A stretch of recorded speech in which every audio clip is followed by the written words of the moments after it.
Assalamualaikum, Eid Mubarak to everyone. Welcome to my channel. Today I am the host for my own staff. बस ईद का दिन कुछ special और बहुत ही ज़्यादा ख़ास होता है, इसलिए कि पिछले कई सालों से जब से मेरे पास लड़के जो है वो कहीं और से गांव वगैरह से होते हैं, तो मेरी पूरी कोशिश होती है कि मैं इन लोगों से ईद वाले दिन कोई काम ना कराऊं। ये टेबल लड़कों के लिए सजी है। जो मेरे पास जो है वो मेरे हेल्पर्स हैं, वो सारा साल हमारे लिए काम करते हैं। ये एक दिन वाहिद होता है जिस दिन मैं इनसे कोई काम नहीं कराती और सारा काम मैं ख़ुद करती हूँ। साथ मैंने अपनी बेटी के मेहंदी भी लगाई। थैंक यू उसका, जिसने स्टेंसिल्स जो है ना वो ईजाद कर दिए कि मेरी जान छूट गई इसको ले के लाइनों में लगने की। चलें जी, खाने में बहुत कुछ बना दिया था मैंने। लगी हुई थी मैं सुबह से, नमाज़ के लिए जाना था, मगर बारिश इतनी तेज़ थी कि नमाज़ हमारी तो चली गई। तो मैंने सोचा कि चलो आज जो है वो ज़रा दिल लगा के काम कर लिया जाए।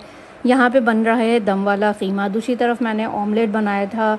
साथ में मैंने जो है वो नली कढ़ाई बनाई थी, दही के पराठे बनाए थे और फ्रोज़न पराठे थे, क्योंकि मेरे पराठे बिल्कुल भी अच्छे नहीं होते। चाय बन रही थी ज़बरदस्त सी दूध पत्ती।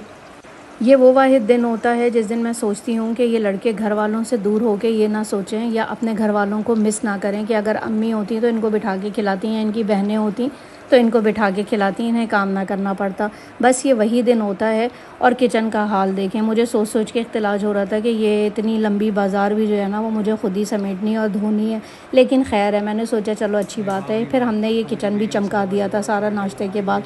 ये होता है कि नाश्ते के बाद जो है वो मैं अपने अब्बू के पास जाती हूँ। जब से अम्मी का इंतकाल हुआ है तब से जो है वो हमारा ये रूटीन है कि हम बहनें सारी अब्बू के पास जाती हैं। बस सुबह सुबह जल्दी से मैंने 6 बजे उठ के फटाफट से ये सारा काम किया, नाश्ता बनाया, टेबल सजाई, घर सफाई किया, किचन साफ़ किया और उसके बाद जो है वो हम निकल गए। और फिर हम आते हैं रात में। तो मैं इस तरह की करके जाती हूँ कि इनका दिन का और रात का खाना भी जो है ना वो साथ ही इनके हो जाए।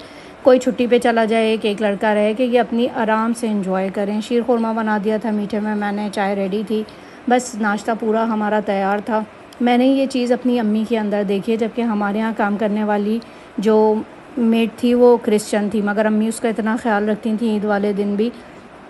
और वो थी भी यहीं कराची से ही। वो सुबह सुबह आ जाती थी। वो जैसे अम्मी का ख्याल रखती थी, अम्मी वैसे ही बिल्कुल उसका ख्याल रखती थी कि उसके नाश्ते का, पानी का, उसके खाने पीने का पूरा साल ही रखती थी अम्मी, कि उसके आने से पहले उसका खाना बना के जो है ना वो रख देती थी। और कभी भी अम्मी ने जो है वो अपने हाथों से खाना निकाल के जो है वो किसी भी नौकर को नहीं दिया। ना हम लोगों के अंदर ये आदत आई कि हम अपने हिसाब से दें। अम्मी ने हमेशा ये सिखाया कि जिसकी जितनी भूख है वो अपने हिसाब से खाए। हो सकता हो कि उसको ज़्यादा भूख लगी हो, तुम कम निकाल के दो। चलें जी, ये सारे आ चुके हैं। ईद मिल ली इन लोगों ने। एक हमारा लड़का छुट्टी पे है, उसकी शादी होने वाली है, जल्दी से वो भी शादी करके वापस आ जाएँ तो ज़रा रूटीन में जो है वो सारे जो है वो काम पे आ जाएँ। बस ये इनका नाश्ता पानी हो रहा है, उसके बाद फिर दावतें भी साथ चल रही थी। बस ये पूरा व्लॉग मैंने जो है वो ईद के 4 दिनों का जो है ना वो आपके साथ छोटा छोटा जो है वो क्लिप लेके शेयर कर लिया। ये दावतों के खाने तैयार हैं। आलू कीमा बनाया था मैंने, ज़बरदस्त सी मटन बिरयानी थी और बना दिया था कौरमा। जो हमारे यहाँ खाने पे आने वाले थे उनकी जो है वो पसंद की ये मटन बिरयानी थी, उनके लिए बिरयानी बनाई थी। एक सालन होना चाहिए, 1 से 2, ताकि अगर किसी को बिरयानी पसंद नहीं है तो उसके पास ऑप्शन लाजमी होनी चाहिए। ये बिरयानी उनके लिए ख़ास बनी थी। साथ में मसरूफ़ियत ईद की बहुत ज़्यादा थी।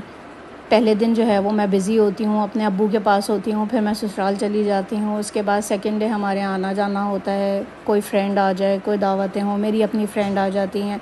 बस ये सारी चीज़ें जो है वो रेडी थी दावतों की भी। और फिर साथ साथ चल रही थी शादी। थोड़ा सा शादी भी आप भी इंजॉय करते जाएँ, हमने भी इंजॉय किया। Thank you for watching my video. फिर मिलेंगे। ये छोटा सा व्लॉग आपके साथ शेयर किया। अल्लाह हाफ़िज़।